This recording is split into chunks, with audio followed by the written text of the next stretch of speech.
Good morning. Nice to see all of you. I hope you all had a wonderful Shavuot. I hope it was meaningful and memorable. Our world is changing at a rapid rate. Advancements in technology and science and medicine raise questions of halakha that we could only but dream about. But our Torah is not some old tome, some old book sitting on the shelf collecting dust. Rather, it's a Torat Chayim, a living, breathing tradition which engages the modern world and confronts its challenges and tackles these questions and provides answers to these questions. And so this morning's shiur, which is the first in a special summer series on Torah and technology, looking at how we apply age-old Torah principles to these new questions raised by advancements in technology and science and medicine. This morning, we're going to look at the use of electricity on Shabbat and Yom Tov, and how the poskim over the last 150 years viewed the use of electricity on Shabbat and Yom Tov. And it's really a good question, or a good introduction, a good place to start with this series on Torah and technology, because as we'll see, it really forms the basis of so many questions and so many debates and discussions in halacha. Our Torah, of course, prohibits kindling on Shabbat. Here, the first source on your source sheet, source number 1, the pasuk from Shmot Perek Lamed Hey, kindling. Havarat Eish, to light a fire. The Torah says, Sheshet Yamim ta'aseh melacha, v'yom hashvi'i lachem kodesh, Shabbat Shabbaton la'Hashem, kol ha'oseh vo melacha yumat. For 6 days you shall do work, but on the 7th day it should be for you a Sabbath, a Shabbat Shabbaton, which also speaks to the mitzvah, which we will return to possibly this morning, certainly in future shiurim, of resting. There's a mitzvah, at least according to the Ramban, min haTorah, to rest, not only not to perform certain categories of work, certain melachot, but there's a mitzvah actually to rest, and we'll see what that means. Anyone who performs melacha is put to death. And then pasuk gimel, lo tivaru eish bechol moshvotechem biyom haShabbat. You are not to kindle a fire in all of your dwellings on the Sabbath day. So this, of course, is one of the 39 categories of prohibited work, one of the 39 melachot, and here in source number 2 is the Mishnah from the 7th perek of Masechet Shabbat, perek Klal Gadol, which includes both hamechabeh, one who extinguishes, and vehamavir, one who kindles, one who lights a fire on Shabbat. Those both extinguishing and kindling, are avot melachot. They are categories of prohibited activity, prohibited work, prohibited malacha on Shabbat. Okay, now there's a whole discussion as to why, if Havarat Eish is one of the 39 categories of prohibited work, which we learn from the construction of the Mishkan, why it needs a separate pasuk, why it needs this pasuk in Shmot Perek Lamed Hey, but not for now.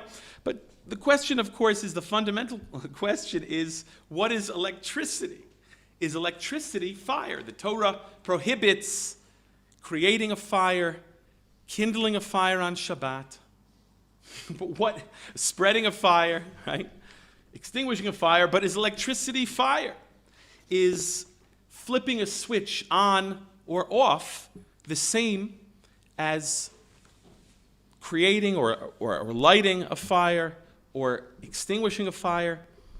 Is turning an appliance on or off, kindling, extinguishing? That's our question this morning. Now, the earliest discussion of the use of electricity on Shabbat and Yom Tov focused on the use of incandescent bulbs. I almost can't pronounce it. People today don't even know what incandescent bulbs are. Of course, here, many of you probably remember what an incandescent bulb is, although today, which makes things even more challenging, much of our lighting is from fluorescents or even now LEDs.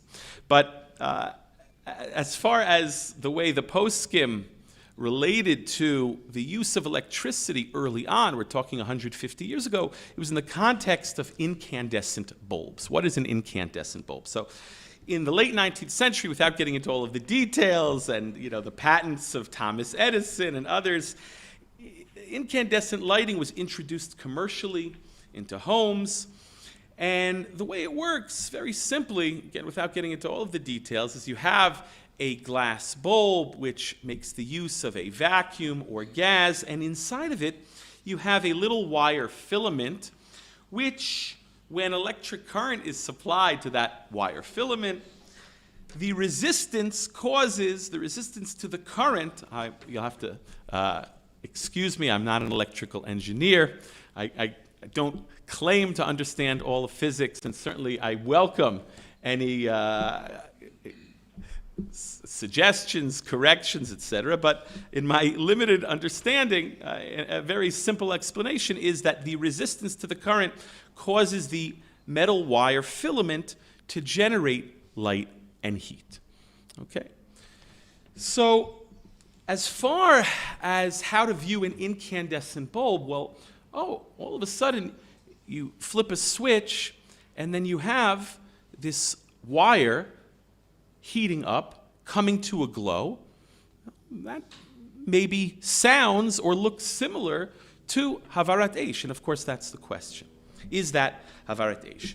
So the Mishnah and Gemara on Shabbat Daf Mem Aleph discuss heating up a piece of metal, heating up a metal pot, and pouring water on it on Shabbat in order to temper the metal. Again, I admit ignorance here too, but in order to strengthen different types of metal, they used to heat up the metal and then either immerse it in water or pour water on top of it. And that's what the Mishnah and the Gemara is discussing, which is prohibited, but it's unclear from the Mishnah and the Gemara why exactly it's prohibited. You also have a Gemara in Yevamot on Daf Vav there, which also discusses heating up metal and compares heating up metal on Shabbat to the biblical prohibition of cooking. So if you take a look here at the Rambam in source number 3, the Rambam, where I've underlined at the beginning of the 12th perek of Hilchot Shabbat, writes, "Hamechamem et habarzel kidei letzarfo b'mayim," someone who heats up iron in order to temper it with water, hareze toladat mavir v'chayav. It's a tolada, it's a, let's say, subcategory of the Isser Torah of Havarat Eish, of Mavir, and the individual is chayav, they are chayav on a Torah level. The Rambam considers heating up metal to be a prohibition of the Isur of Mavir. Okay. The Ravid there on the Rambam, he argues with the Rambam as the Ravid always does, and the Ravid says, no, it's not a prohibition of Havarat Eish, of kindling, but rather it's a prohibition of either bishul, he writes, Vilama lo mishum mivashel, where I've underlined, or he writes, V'amachamem et hagachelet u'mitzarfo b'mayim eino mechabe, aval hu makeh b'patish. And he says, and maybe it's a violation of makeh b'patish, the final hammer blow, which is also one of the 39 prohibited activities on Shabbat, one of the 39 melachot, finishing off something, bringing something to completion. Okay, and we'll see that becomes important because some of the poskim, in trying to relate to electricity and the use of electricity on Shabbat, they will say, well, maybe it's similar to heating up metal, and either a Torah prohibition of Havarat Eish, according to the Rambam, or maybe, according to the Ravid, a Torah violation of cooking or makeh b'patish. Okay? So, as I said, over the last 150 years, the contemporary poskim have tackled this question, right? What exactly is the issue of using electricity on Shabbat and Yom Tov? When did the Ma'alit Shabbat come in? The Ma'alit Shabbat, the Shabbos elevator, much, much later. Much, much later. Initially, as I said, poskim related to this question by looking at the incandescent bulb. And many considered using an incandescent bulb on Shabbat to be a violation of an Isser Torah of Havarat Eish, for the reasons we explained. Because just as the Rambam says, taking a piece of metal and heating it up is a violation of the Torah prohibition of Havarat Eish, the malacha of Mav'ir, so too, in a similar sense, turning on a switch and bringing this metal wire filament to a glow, heating it up and bringing it to a glow, is a violation of Havarat Eish.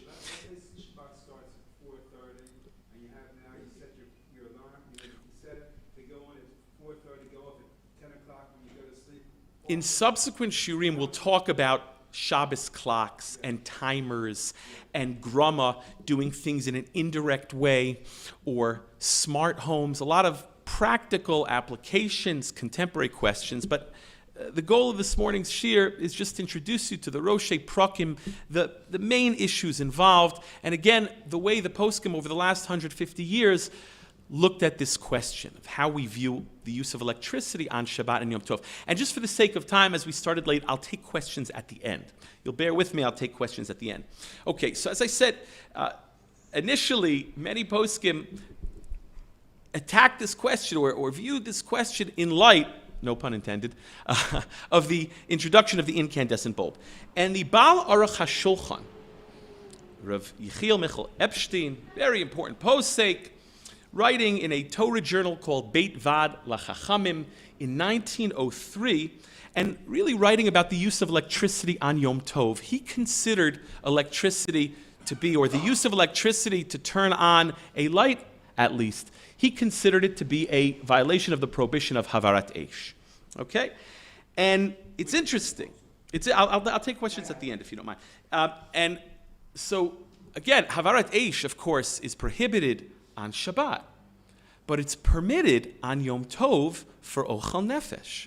Right? You're permitted to light from a pre-existing flame on Yom Tov. You can light your stove if you want to cook on Yom Tov for Ochel Nefesh, and for other Tzorchei Yom Tov, if you want to light your home, right? You want to light, for instance, this year, Motzei Shavuot was Shabbat. So how do you light your Shabbat candles? From a pre-existing flame, of course, right? It's permitted to use fire on Yom Tov if there's a tzorich, for tzorchei Yom Tov, either to cook, ochel nefesh, not only to cook, but also if a person wants to heat up their home or light up their home with more lights, or maybe cook some water in order to, I don't want to get into the issues of bathing on Yom Tov, that's a whole separate discussion, but at least maybe wash their hands and face, okay? So, Rav Yechiel Michal Epstein, the author of the Aruch HaShulchan, he ruled that electricity is Havarat Eish. It should be viewed as fire. And just like it's permitted on Yom Tov, at least, to kindle from a pre-existing flame, right? Similarly, he viewed the electric current coming into the home as that pre-existing flame that you can now tap into by turning on a switch. And there were actually many poskim that ruled accordingly. Many Sephardic poskim, and even to this day, there are some that allow turning on an electric switch on Yom Tov. I don't know how many, but supposedly there are. That's what I've heard. Rav Ovadia has a tshuva, Rav Ovadia Yosef, where he writes, he defends those who follow this psak, who turn on lights on Yom Tov. Now, you can't turn the lights off on Yom Tov. In other words, if you view electricity as fire, so it's permitted to kindle on Yom Tov, if it's l'tzorchei Yom Tov, but you're not allowed to extinguish on Yom Tov, of course, right? You can't put out that fire. That's why when you light your Shabbat candles on Motzei Shavuot, you have to be careful with that match that you use. Maybe you have a Yahrzeit candle, a Ner Shabbat. You have, a 24-hour or 48 candle that you've lit before Yom Tov. So you use that to light your Shabbos candles. So you use a match, or maybe a Hanukkah candle or something. You have to be careful not to extinguish that, because it's prohibited to extinguish. Why exactly? What's the nature of that prohibition of extinguishing? It's beyond the scope of our discussion now. But so those who allowed you to turn on lights on Yom Tov, because if electricity is fire, when you're lighting from pre-existing flame, you're flipping on a switch from the pre-existing electrical current coming into your home, but you won't be able to turn the lights off. Now, I haven't seen any of his other Talmidim record this or comment on this, but Mori Rebbe Rav Tendler Zatzal in Shir related that at least at one point in his life, Rav Soloveitchik believed that electricity was fire, was Havarat Eish, just like the Aruch HaShulchan writes, and would turn lights on Yom Tov. And he said that he once spent, my Rebbe, Rav Tendler Zatzal, who I was very close with, he and his wife, once spent a Yom Tov in Rav Soloveitchik's apartment in Washington Heights by Yeshiva University, and he saw how Rav Soloveitchik would turn the lights on Yom Tov. But there's one problem, which we mentioned. If you turn the lights on, you can't turn them off, right? Because you can't extinguish on Yom Tov. So he said, Rav Soloveitchik's mind was always working, and he had Sfarim in every single room in his apartment. He didn't have enough space on his bookshelf, so he had books in all the closets. So he came in over the course of Yom Tov to the room where Mori Rebbe Rav Tendler was staying with his Rebbitzin, Sifra, Aleh Shalom, and he was looking for a sefer. Rav Soloveitchik was looking for a sefer. He turned the light on, and of course, he couldn't turn the light off. And so there, my Rebbe was with his wife, and they had to spend the rest of Yom Tov in the room with the light on. Okay, so anyway, but as I said, many poskim adopted this concept that electricity is Havarat Eish. And therefore, while maybe, according to some, it would be permitted to turn a light on Yom Tov, on Shabbat it would be prohibited, and it would be a biblical prohibition, a Torah violation, an Isser Torah of Havarat Eish. Rav Kook in a Tshuva and Orach Mishpat, he believed electricity to be fire, and he writes, even if you don't see the fire, in other words, you could argue, maybe this works, this concept works when you talk about an incandescent bulb with a wire filament that comes to a glow that's heated up. Maybe that's analogous to the example in the Mishnah and the Gemara of heating up metal, right? But what if you have electricity coming through a wire and you turn on some appliance? You don't see any spark. It doesn't generate heat. Baruch Hashem, right? There would be a lot of electrical fires if it did.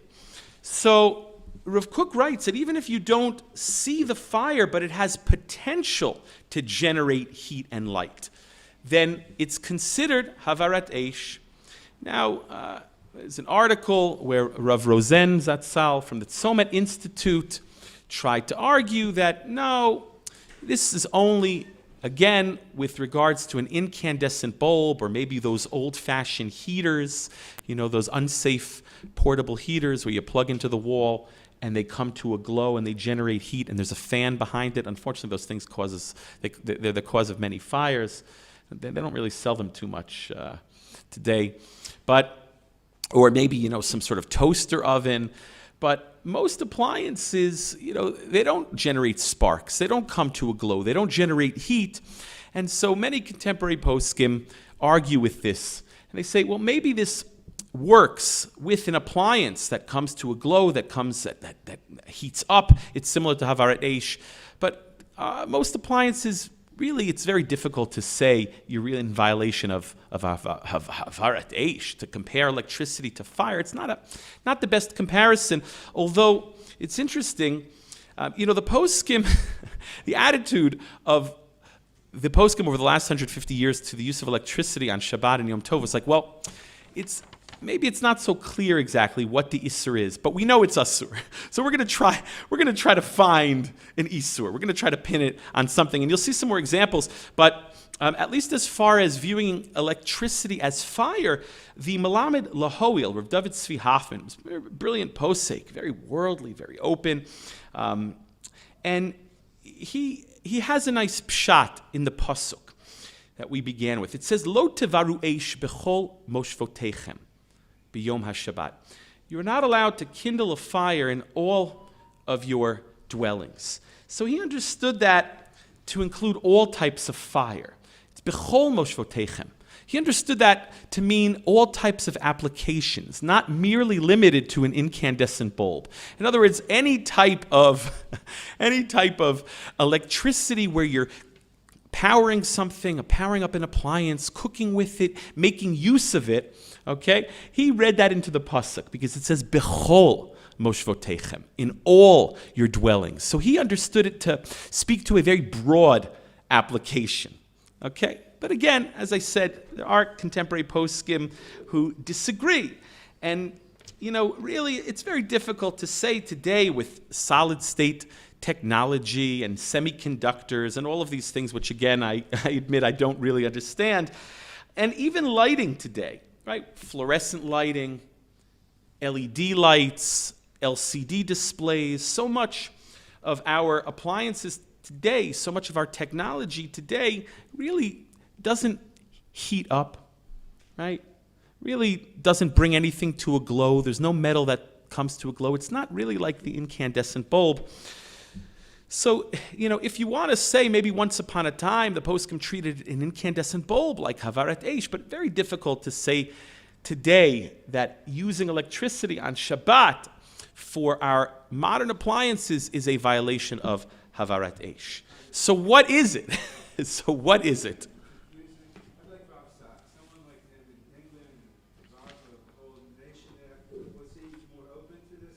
So again, we'll go through about 4 other different possibilities. As I said, some say maybe you're creating sparks. That too, you're not really creating sparks unless you come to my apartment in Harnof with the bad wiring that was put in 40 years ago, and sometimes because of the 220, when you put something into the wall, it creates a spark. But you're not really creating sparks. Some say it's you're using fuel. Rav Yitzchak Yehuda Shmelkis, who is a Galicianer Gaon, very important posek. He was the Rav in Lvov, and the author of the Tshuvot Beit Yitzchak. In discussing the use of a telephone in 1895, again, one of the first poskim to address the question of the use of electricity on Shabbat, he claimed that it was a violation of molid. Molid, of course, is a rabbinic prohibition of creating something new or benefiting from the creation of something new. You have the Mishnah in the first parak of Beitza shenolda b'Yom Tov. You can't eat an egg, you can't even move it. It's muksa, can't handle it. An egg that's been laid on Shabbat or on Yom Tov. And similarly, the Gemara, and he brings this down, he cites this passage in the Gemara, in Beitza on Daf Chav Gimel, discusses perfuming clothing on Yom Tov. Again, on Yom Tov, you're allowed to kindle if there's a need, okay? However, they used to burn fragrances, incense, spices, achveznish. They used to burn things underneath clothing in order to perfume them. Why do you think they would do that? No, not just women. Because they didn't have washer dryers. That's how they would launder clothing. Clothing after a couple days starts to smell, right, if you don't wash it. So they would perfume their clothing. They would burn things, smoke, incense, whatever, spices underneath the clothing. Can you do that on Yom Tov? The Gemara says no. Why not? Because of molid. It's like you're creating something new. Okay. There are other examples of molid as well, but in any case, so Rav Yitzchak Yehuda Shmelkis claimed that making use of electricity is molid. You're creating something new. You're turning on a switch, and now all of a sudden you have a telephone, you have a light bulb, you have something. It's something that you're bringing into existence, so to speak. Although you can ask the question on that premise, on that assumption, as many poskim did. Among them, Rav Shlomo Zalman Auerbach, we'll come to him in a few moments. What have you actually really created? Molid requires some sort of change in state, right? What have you created? Well, you've maybe made a circuit. Okay, we'll come to that concept in a moment as well. Maybe, according to some, it's building. You're creating a circuit, but what are you creating? What status has been changed? There's electricity that's being supplied into your home before you flip the switch, after you flip the switch. You're not really creating anything. The electric current coming into your home already exists, right? It's not coming in yesh me'ayin. And then when you turn it off, where did it go, right? What about when you're done? So again, Molid implies a change in status, a change in state. Before Yom Tov, there was no egg. An egg was laid on Yom Tov, and it's still there, right? So the malachot also, as we'll discuss, requires some sort of permanence too. Where's the permanence? You flip a switch on, you flip a switch off. What have you actually done?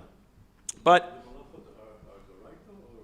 the 39 malachot and their toladot are deoraita. And then in addition, you have malachot derabanan, gzeirot derabanan. Yes. Okay.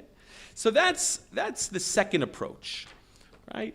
The first approach, as we saw, maybe electricity on Shabbat is akin to havarat eish. And then, as I said, some say sparks or fuel. The second approach is molid. Okay. The third approach is that of the Chazon Ish. The Chazon Ish famously ruled that electricity on Shabbat is a Torah prohibition of tikkun maneh, fixing something, boneh, creating something, building something, and maybe makeh bepatish. We saw how the Ravid, in source number 3, suggested that heating up metal is makeh bepatish. Heating up metal in order to strengthen the metal, to temper the metal, is makeh bepatish. You're finishing it off. So the Chazon Ish understood, and he writes this in a number of places, that creating an electrical circuit, completing a circuit, is akin to building, to boneh, and also makeh bepatish, both Torah prohibitions. So again, this is a big deal. According to those who say that it's molid, then it would only be an isser derabbanan. But if you say that it's boneh, right? Turning on a switch is boneh because you're completing a circuit, and then by extension, turning off the switch, turning off the light, turning off the appliance, maybe is soter, which is also a malacha. Boneh is to build, soter is to destroy or to disassemble, right? So these are Torah prohibitions. So the Chazon Ish believed that the use of electricity on Shabbat is a Torah prohibition. And this also would mean that you wouldn't be able to use it on Yom Tov. If you consider it havarat eish, so maybe you could make an argument that it could be permitted to be used on Yom Tov, just like you can use fire from a pre-existing flame on Yom Tov for tzorchei Yom Tov. But if you say that it's molid, molid is asur on Yom Tov, beitza shenolda b'Yom Tov, right? Or if it's boneh or soter, that of course is also asur on Yom Tov. So there are a number of nafkaminot, whether you say it's havarat eish or molid or boneh like the Chazon Ish. Also, what have you violated? Have you only violated a rabbinic prohibition, or have you violated an Isser Torah? So there are a lot of nafkaminot lahalacha. Now, the truth is this concept is difficult for a number of reasons. First of all, we say ein binyan b'kelim. Ein binyan b'kelim, without getting into that sophisticated sugya, but Chazon Ish defended and explained, well, maybe since it's connected. But you could also ask very simply, what are you actually building, right? In other words, boneh and soter implies that I'm building something or I'm disassembling something. We all know what that means. When you turn a switch on and complete a circuit, what are you actually building? And so Rav Shlomo Zalman compared it to opening and closing a door. Right? When you open a door or close a door on Shabbat, you're not building anything. You're not creating anything. The malachot require a creative activity, and the malachot require some consequence. Something consequential has to be created or introduced. So very difficult. So Rav Shlomo Zalman Auerbach, who at the time was a more junior posek compared to the Chazon Ish, who's writing about these things in the 40s, 50s, very respectfully disagreed with the Chazon Ish, who was his senior. And he also mentioned the fact that, boneh or makeh bepatish, these things require certain effort. As I said, to be over min haTorah, to be in violation of a Torah prohibition, of performing work on Shabbat. So there has to be, first of all, some sort of creative activity. There has to be some sort of consequence, some sort of totsa'ah, some sort of result.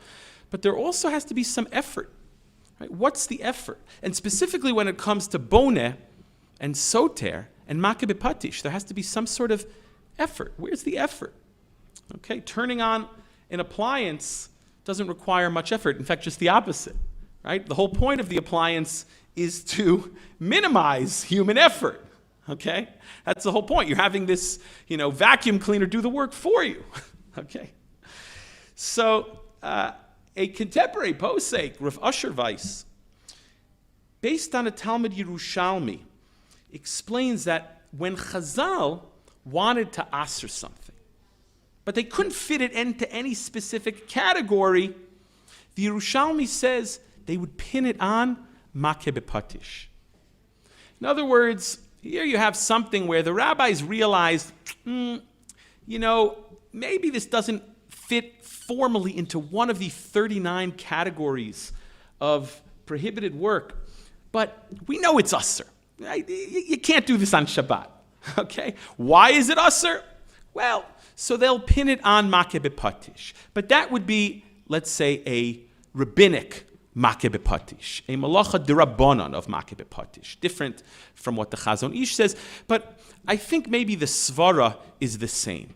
That the Chazon Ish understood that turning on electricity on Shabbat, it's something. It's some creative activity. What category exactly it falls into, unclear.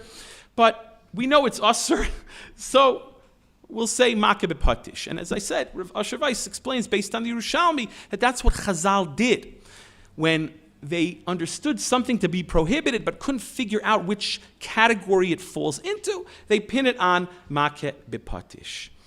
Rav Shechter at YU, he understands it also to be a violation of a malacha d'rabbanan of makeh b'patish, and compares it to where the Gemara talks about clearing out a pipe, unclogging a pipe on Shabbat. What's the problem with unclogging a pipe on Shabbat? Well, the problem is now you're rendering that pipe usable. That pipe was not usable, and by unclogging it, you are finishing it off, so to speak. Now, it's not a Torah violation of makeh b'patish, but it's a rabbinic violation of makeh b'patish. And similarly, Rav Shechter believes that the use of electricity on Shabbat is a rabbinic violation of makeh b'patish. You are finishing something, you are creating something. It's not boneh min haTorah. It's not makeh b'patish min haTorah, but it is something nevertheless. And then finally, the last approach to electricity on Shabbat and Yom Tov is also along similar lines, that it's an Isser d'Rabbanan, it's some rabbinic prohibition. Exactly what? Unclear. Maybe it's Uvdin Dechol. It looks like a weekday activity. We know that our rabbis prohibited certain types of activity because it's similar to what's done during the week. Or maybe it's just some minhag, a gezerah, to abstain from the use of electricity on Shabbat and Yom Tov.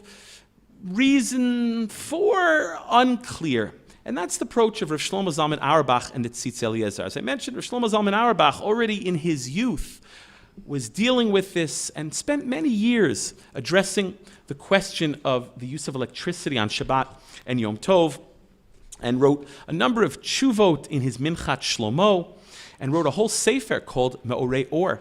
Now, it's related that his interest was very personal. He got interested in the question when his mother had to wear a hearing aid on Shabbat. Okay? And Rosh Shlomo Zalman Auerbach consulted with electrical engineers and students of electrical engineering to try and understand the physics of electricity, and came to the conclusion, unlike some of the poskim we mentioned, that it's not really havarat eish. Right? As I said, the Baal Aruch HaShulchan and Rav Kook and Rav Ben Zion Meir Chayu Ziel, and many Sephardic poskim, who else? Rav Avadia Hedai, and others considered it Havarat Eish. He came to the conclusion it's not Havarat Eish, again, because you have electricity coming in to the home through these wires. These wires aren't getting heated up, Baruch Hashem. If they were, we'd have a big problem. And when you turn on appliances and use electricity, there's no metal that's coming to a glow like the Mishnah and the Gemara, like the Rambam. We saw it's not like the incandescent bulb. He would agree maybe an incandescent bulb is a violation of Havarat Eish, but electricity and its other applications to power other types of appliances is very difficult to say it's Havarat Eish. Again, after his extensive study in trying to understand the physics of electricity. And he also rejects the suggestion that it's molid for the reasons we explained. What are you creating? Molid requires something new, a new status. Right? What about boneh makeh bepatish? Exactly, what are you building? Right? And building requires effort. Where's the effort? So, in a number of tshuvot and in a sefer that he writes on the topic, he really struggles to find an isser to pin it on. And he says that really, so long as it doesn't make use of any heat or light, right? So long as the appliance doesn't use heat or light, we're not talking about one of those portable space heaters that comes to a glow and generates heat. So long as it doesn't use heat or light, really mikara din, he writes, it should be permitted on Shabbat and Yom Tov, because where's the isur? He struggles to find an isur, right? But nevertheless, he says it's usr. He's intellectually honest. He says, look, it's very difficult to say in the absence of heat or light that it should be usr on Shabbat or Yom Tov, but nevertheless, it is. It is usr, and he sees it as a rabbinic prohibition, and therefore only allows it in situations of great need. Tzorech gadol. Right? Situations of great need. Look, Nebuch, you have people that have mobility issues, people that have disabilities, that need to use electricity, need to use electric wheelchairs, need to use elevators. Certainly in a hospital, even in a case where it's not pikuach nefesh, certainly there's a tzorech gadol. And so this is what he records. And I think there's a tremendous intellectual honesty here. What is the isur? He's really unsure. He says it's not really this, not really that. He understands, though, that it is asur, and that is how the poskim of the last 150 years have treated the use of electricity on Shabbat and Yom Tov, that it is asur. And it's important to point out that in addition to the use of electricity itself, whether you want to say maybe it's akin to kindling a fire or spreading a fire, lighting a fire, or maybe it's molid, creating something new, or boneh, or soter, if you turn it off, or makeh bepatish. But in addition, there are all sorts of other issues. Other malachot. If you, let's say, turn on an electric stove on Shabbat, forget the question whether it's permitted or prohibited to do so on Shabbat, in terms of how we view electricity, but cooking, bishul, is an av malacha, right? The ha'ofeh, the Mishnah in source number 2 says, you can't bake, you can't cook.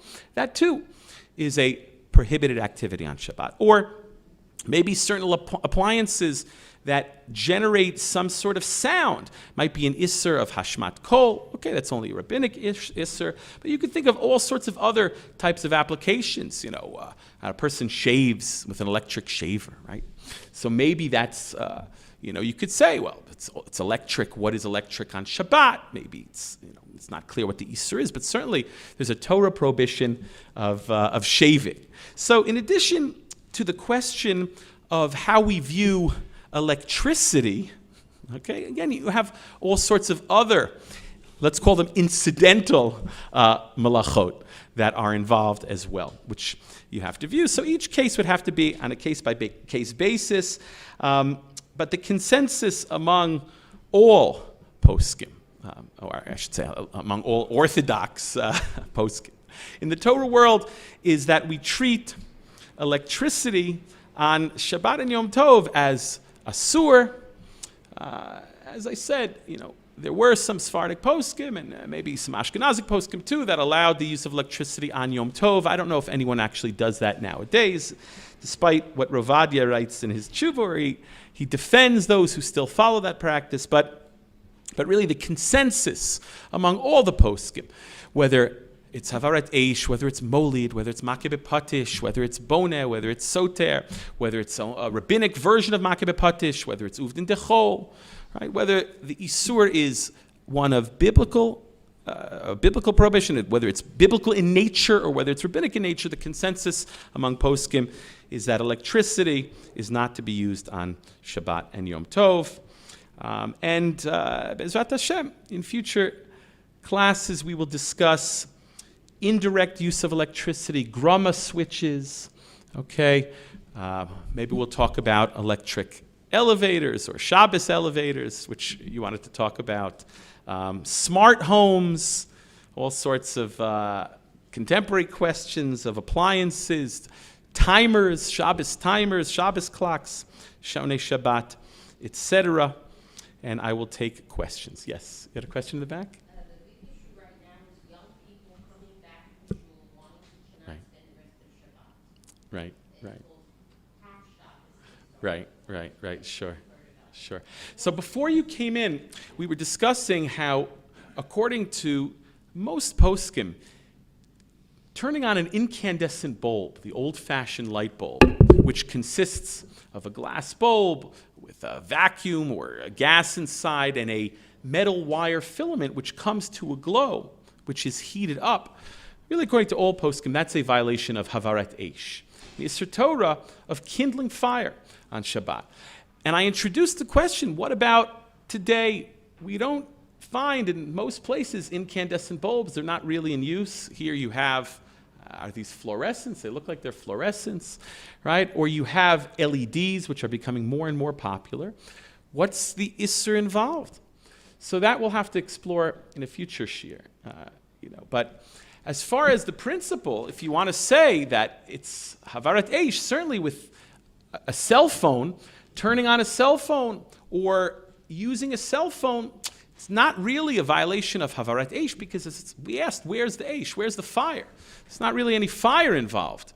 You have semiconductors, you've got LED screens, you have LCD displays. It's not really a violation of the Isser Torah of Havarat Eish, but maybe we can fit it into one of these other categories. Maybe it's Molid, you're creating something new. Maybe it's Makeh B'Patish, you are finishing something, or Boneh, you're creating something with these semiconductors. But as I said, and as we raised, there are all sorts of questions involved. Maybe it's Uvdin Dechol, the rabbinic prohibition of doing something which is similar to what we do during the week. So you certainly could make the argument that it's asur. As to the nature of the Isser,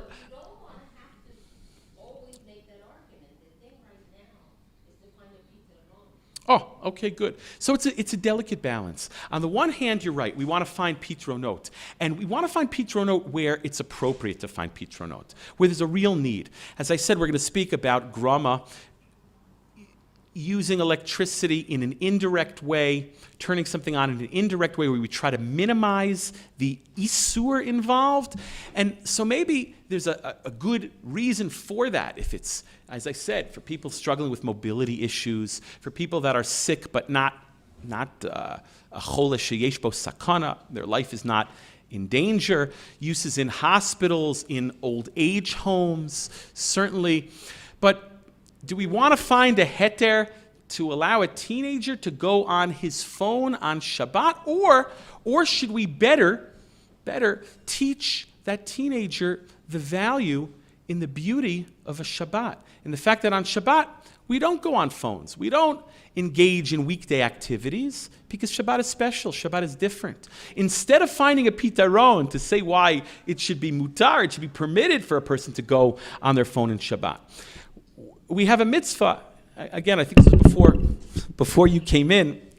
We have a mitzvah and we'll explore this in future shiurim, we have a mitzvah min haTorah, according to the Ramban and others, to rest on Shabbat, to act differently on Shabbat, to experience a day of rest. And so that means the things that we do during the week, even if maybe technically, right, maybe technically we're not in violation of anything, but maybe it's not what we call Shabbosdik, right? That great word, Shabbosdik. So for instance, well, I'll take questions in a moment. So for instance, the poskim were very concerned with the use of timers early on because they were concerned about people using timers to turn the radio on and to turn the television on. And even though you might say, well, what's the prohibition involved? I'm not turning it on with my hands, not doing it biyadayim, I'm not turning the TV on. But nevertheless, right, it's not within the spirit of Shabbat. And there's a mitzvah aseh to rest, according to the Ramban and others. So we have to deal with that as well. So you raise a very good point that it's true. Maybe a lot of our appliances today, right? You could ask, wait, certainly there's no heat being generated by them. Nothing's coming to a glow. Where is the isur? So again, you could say like the other poskim, maybe it's boneh, soter, when you're creating a new electrical circuit. Maybe it's makeh b'potish on a deoraita level or a derabanan level. We explained, right? Maybe it's molid, right? Or maybe it's just no. It's not within the spirit of Shabbat, and therefore, as Rav Shlomo Zalman Auerbach ruled, it should only be used in extreme cases of need when there's really a tzorech gadol. Yes. Right.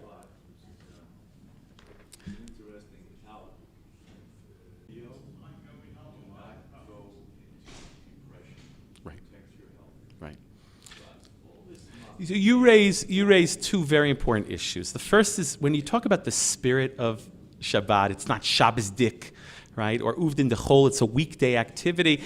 It's a gray area. Agreed. I agree. It's a gray area. And it requires a case by case analysis. You can't really paskin with broad strokes. I agree with you 100%. And sometimes it is used as an out. However, you raise another important issue, and this was applied during Corona. As we said, if there's a tzorech gadol, and we're speaking about an isser that maybe, according to most poskim, is at best only an isser derabanan, a rabbinic prohibition, so then maybe there are applications where it is appropriate. And maybe it's different than a teenager using his cell phone on a Shabbat afternoon to use a computer or to use a camera or to use Zoom to communicate with a homebound senior or with a sick individual or with someone struggling with mental health issues on Shabbat. And that's why you are correct that during the pandemic there were poskim who allowed the Zoom Seder. There was a psak issued by a number of poskim from the Eidot HaMizrach, Sephardic poskim, that ruled that you can set up the Zoom before Yom Tov and hold a Seder via Zoom in order to include your grandparents who were isolating and by themselves for Yom Tov, etc., and certainly for people struggling with mental health issues. That's a tzorech gadol. That's what Rosh Shlomo Zalman Auerbach was talking about. That's when you have a case of either a chole she'ein bo sakana, where you're allowed to violate rabbinic prohibitions for a patient or an elderly individual whose health is not in danger, but they're considered a chole she'ein bo sakana. And you're allowed to violate Torah Yisurim, of course, in a case of pikuach nefesh. And we say safek nefashot lahakel, we always err on the side of caution.